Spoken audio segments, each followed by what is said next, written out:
Okay. May isisingit lang ho akong katanungan dito, Asek. Meron nung halos 500 medical secretaries mula sa iba't ibang ospital sa Laguna ang nanawagan po ng tulong para sa kanilang health emergency allowance? Yes, kabayan, nung ating nag-Senate hearing, no, mga I think 2 or 3 weeks ago, meron na tayong kalinawan. Sinabi na ng Department of Budget and Management, nagsabay si Secretary Pangandaman at ang Teodoro Herbos at Secretary of Health. At sinabi nila pareho na yung mga HEA claims na worth 2.9 billion for 2024, hilahanapan na ng DBM ng pangbayad. Okay.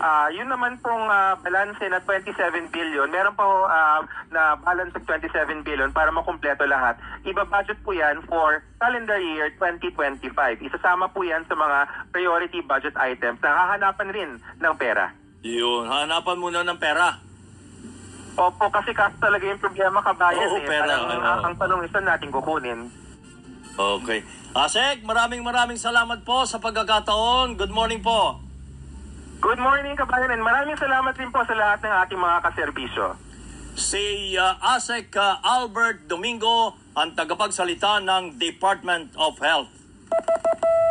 29 na minuto makalipas ang 8:08 ng umaga. Ang oras ay hatid sa